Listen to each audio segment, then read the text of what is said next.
태풍 비탁으로 인한 인명피해, 재산피해가 막대합니다. 10분이 사망하고 여전히 실종된 분이 계십니다.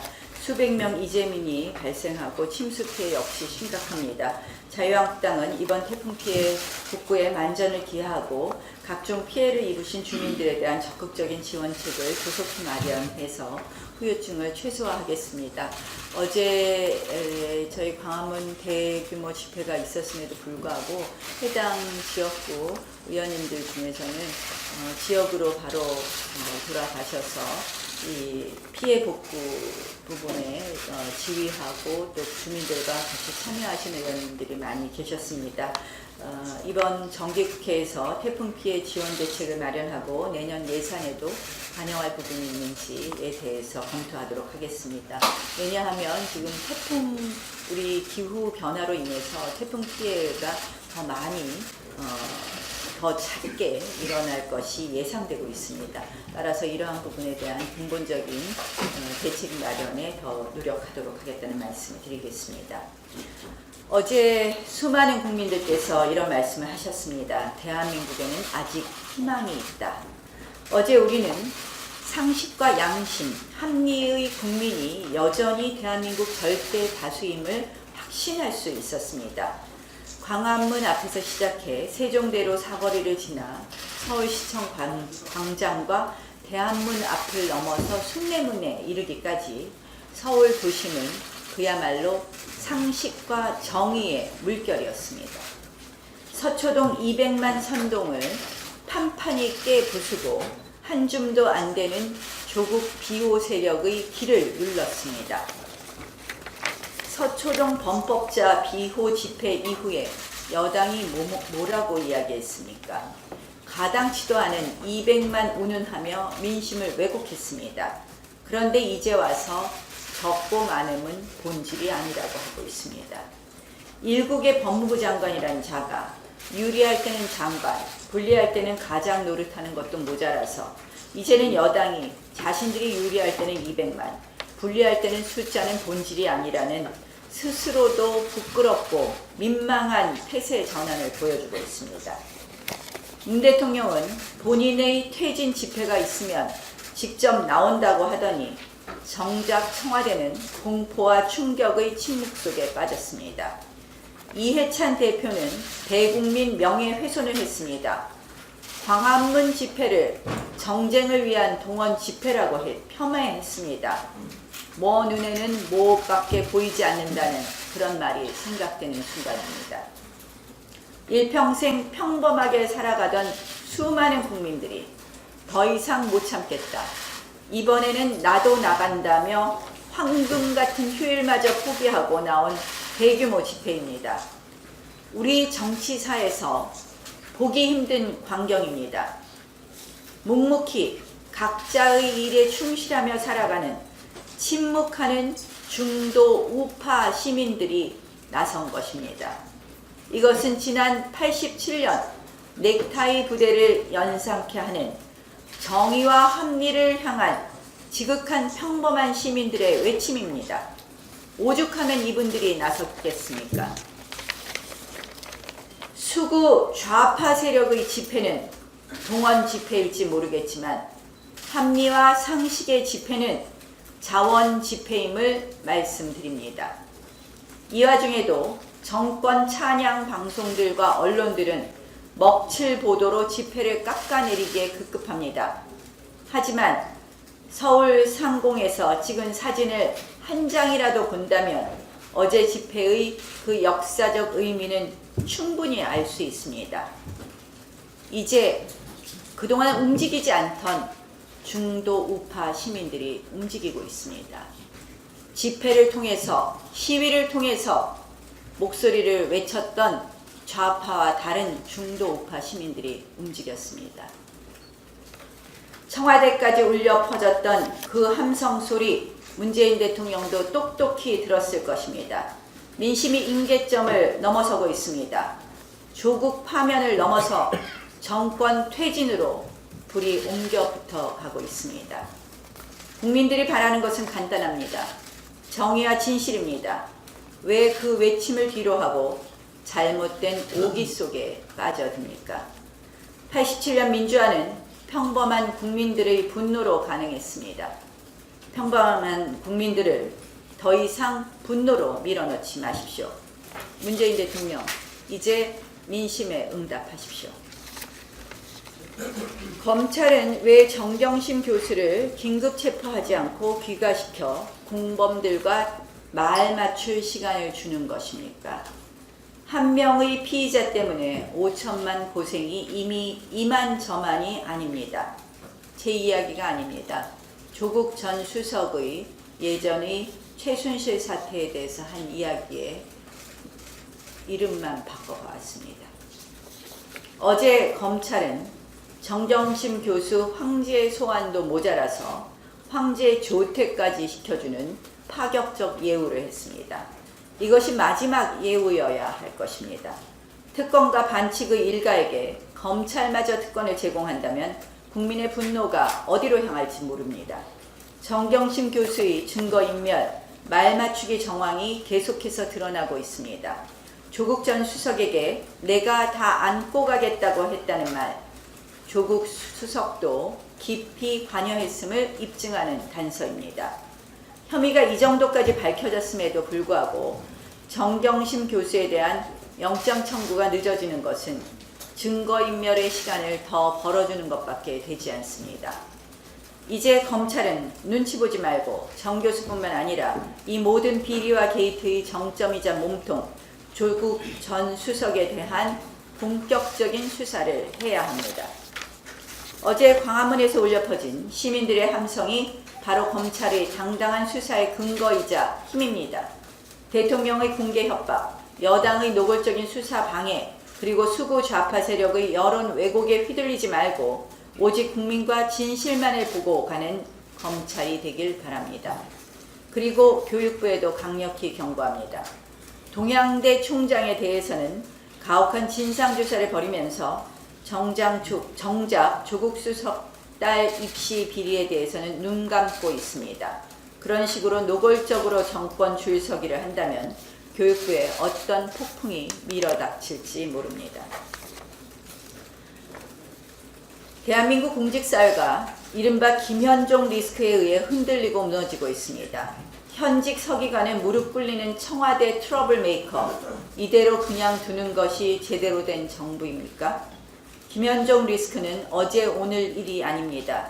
외교부에 대한 고압적 갑질로 강경화 장관 불화설을 만들기도 했습니다. 단순히 언행의 문제만 삼는 것이 아닙니다. 오히려 더 심각한 것은 그의 잘못된 외교 노선입니다. 소위 자주파의 입장을 대변하면서 무책임한 반일 정책을 견인하는 한편 쥐소미아 파기 등으로 안보 포기까지 조장했습니다. 북한이 마음 놓고 미사일 도발을 하고 심지어 이번에는 SLBM을 발사하는 것도 결국 김현종 리스크로 우리 외교 안보가 흔들리기 때문입니다. 문재인 대통령, 김현종 2차장 즉각 경질하십시오. 전문성과 애국심으로 일하는 우리 공무원들의 자존심과 명예를 실추시키지 마십시오. 더 이상 우리 국익과 안보가 무모한 강경파에 휘둘리지 않도록 해주십시오. 네, 태풍으로 피해를 입으신 분들께 위로의 말씀 드리고 우리 당 앞서 원내대표께서도 말씀하셨듯이 세대치기를 중심으로 해서 또 우리 정책위와 함께 이 당과 국회 차원의 모든 노력을 다하겠다는 말씀드리고 정부는 조기에 피해가 복구될 수 있도록 인적, 물적 모든 자원을 신속히 동원해 주기를 바랍니다. 어제 집회는 정말로 나라를 걱정하고 자유를 사랑하는 우리 국민들의 힘을 보여주신 그런 집회였습니다. 어제 집회에 함께해 주신 우리 국민 여러분께 정말 존경과 감사의 뜻을 표합니다. 하지만 어제 그 집회에도 불구하고 국민의 뜻을 받들어서 자세를 바꾸고 국정을 바로잡을 의지가 전혀 없는 것이 이 문재인 정권이라고 하는 것이 어제 이후에도 여러 곳에서 드러나고 있습니다. 그래서 어제 참여해 주신 우리 국민들께 감사의 말씀드리지만 이 정권을 정말로 제대로 심판할 때까지 앞으로도 우리 국민 모두가 입을 열고 발품을 팔고 지갑을 여는 이런 노력, 이런 대열에 함께해 주시기를 간곡히 호소드립니다. 북한 SLBM 도발, 올해 들어서 11번째 무력 도발입니다. 이 정권이 9.19 군사합의 이후 북한의 위협 행위가 없었다라고 이렇게 했는데 참 정말 무색할 지경입니다. 자, 이런 일이 있었음에도 불구하고 역시 대통령은 NSC의 모습을 보이지 않았습니다. 정의용 실장 주재로 NSC 열렸지만 북한의 경고 메시지 한마디조차 없었습니다. 미국과 일본 국방장관 간에는 이와 관련한 논의가 있었다는 보도가 있고 독일, 영국, 프랑스가 안보리 결의 위반이라고 안보리 회의 소집을 요구했지만 정작 당사자인 우리 한국의 모습은 보이지 않고 있는 것입니다. 우리 정부가 해야 할 일을 전혀 하지 않고 있는 데 대해 국민들은 불안감을 감추지 못하고 있습니다. 이 정권이 북한의 눈치를 살피는 사이에 북한의 도발 점점 대담해지고 있습니다. 그런데 대통령은 지난 1일 국군의 날 행사에서 북한 미사일에 대해서는 한마디도 거론하지 않고 평화의 군만 언급했습니다. 평화를 외친다고 평화가 옵니까? 힘을 보여주면서 국제사회와 함께 대북 압박에 나서서 북한이 오판하지 않도록 해야 할 것입니다. 정부가 말 많고 탈 많은 민간 택지 분양가 상한제 적용을 6개월 유예한다라고 1일날 발표했습니다. 여러 가지 위헌 논란과 주택 공급 절벽 우려에 따른 가격 급등의 부작용이 속출하자 한 발 물러서는 모습이긴 합니다만은 시장의 반응 차갑기만 합니다. 현행 규정에는 100% 철거가 이루어져야 분양이 가능한데 6개월이라는 기간 내에 철거를 완전히 끝내고 입주자 공고를 낼 수 있는 재건축 단지가 거의 없다는 것이 정론입니다. 그런 면에서 말뿐인 대책, 땜질 처방이라는 비난이 쏟아지고 있습니다. 더군다나 유예 시점이 기가 막힙니다. 분양가 상한제 적용을 내년 4월 말로 예고했는데 내년 4월 총선에서 쏟아질 비난의 소나기나 일단 피해보자는 얄팍한 꼼수에 불과합니다. 거기다가 정부 부처 간의 엇박자도 가관입니다. 홍남기 경제부총리는 2일 국감에서 건설경제가 분양가 상한제로 위축될 가능성이 있다고 했는데 같은 날 김현미 국토부 장관은 국감에서 분양가 상한제와 공급 위축을 연결시키는 건 잘못됐다라고 했습니다. 이렇게 정부 부처 내에서도 혼선을 보이니 시장은 더 혼란스럽고 주택 가격의 양극화만 심화시키고 있습니다. 정부가 시장 가격을 통제할 수 있다라고 하는 이 정권의 전제부터 잘못된 것입니다. 말도 많고 탈도 많은 분양가 상한제 유예할 것이 아니라 전면 백지화하고 공급을 확대하는 이런 대책을 마련해야 할 것입니다. 버닝썬 최초 고발자 김상교 씨가 입을 열었습니다. 최근 조국 법무장관에 앉아 있는 조국 씨를 둘러싼 여당의 행태를 보면서 정의롭지 못한 사람들에게 그간 이용당했다 이런 생각이 들어서 입을 열었다고 합니다.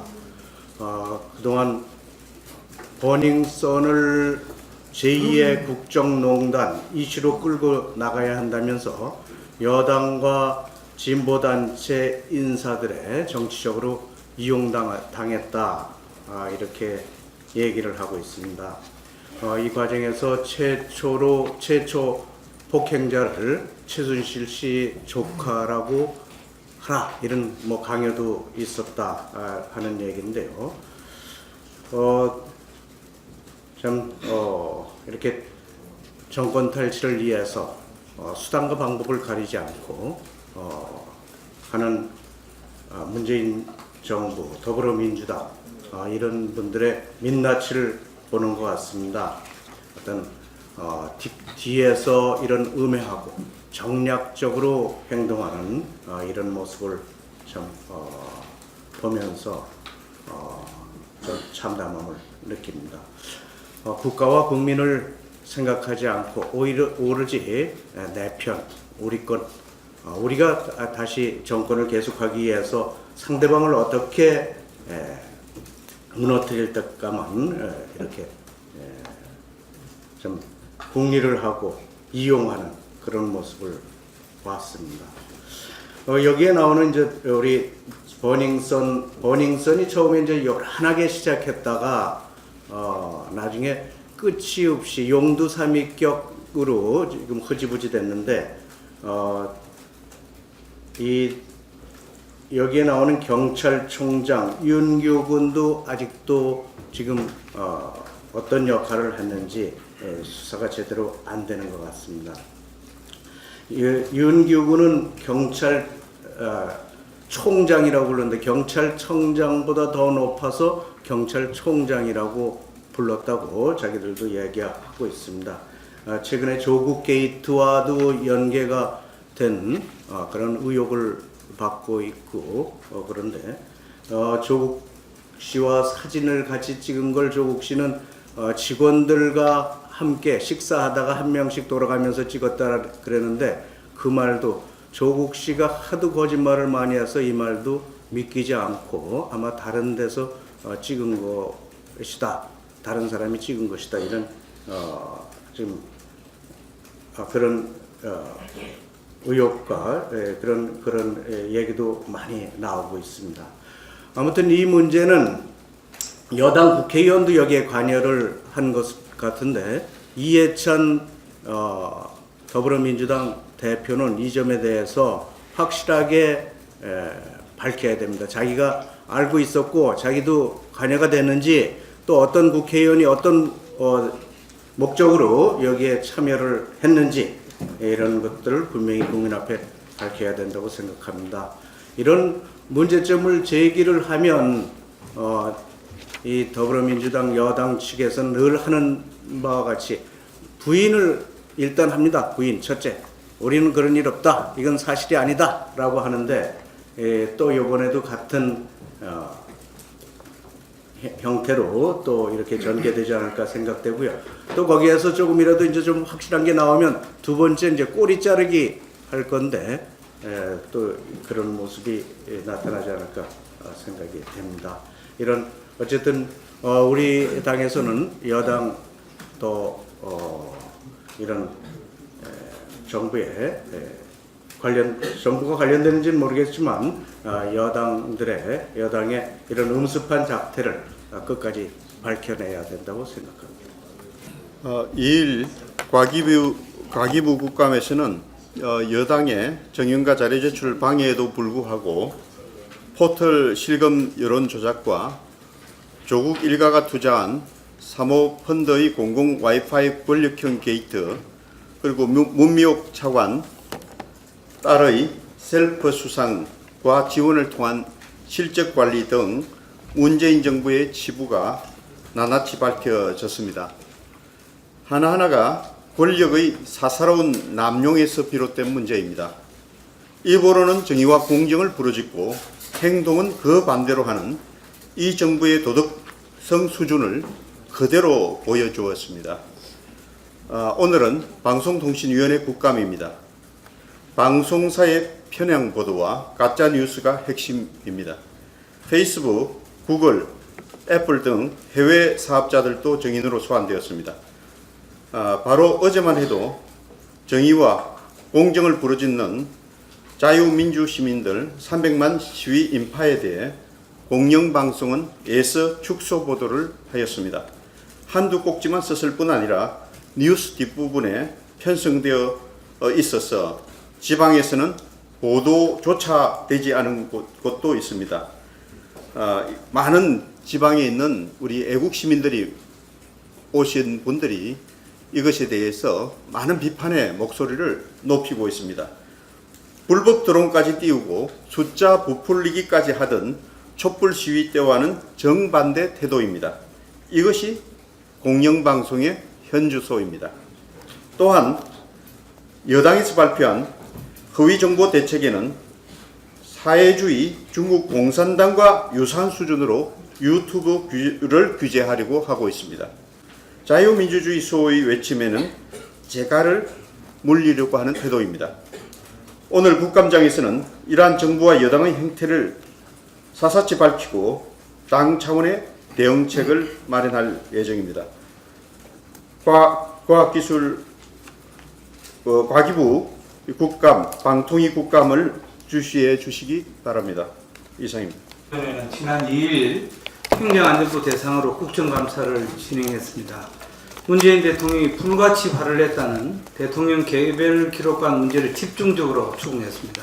그 결과 개별 기록관을 추진한 이소연 국가기록원장이 2012년 대선에서 문재인 후보를 지지했던 전력을 확인했습니다. 또 문재인 정부는 취임 2달 만에 일반 공무원이 가던 국가기록원장 자리를 개방형으로 바꿨고 이소연 교수를 원장으로 채용했습니다. 이소연 원장은 채용된 지 2달 만에 개별 기록관 연구 용역을 추진하려고 연구과제 심의 신청서를 작성했습니다. 이후 이소연 원장을 비롯한 기록원 직원들은 올해 2월과 3월에 3차례에 걸쳐서 청와대 국정기록비서관 등에 보고를 했음을 확인했습니다.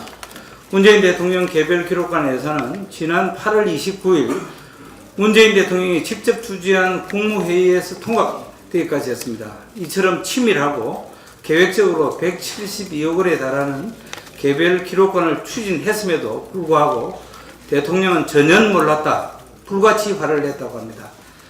불같이 화를 낼 사람은 대통령이 아니라 우리 국민입니다.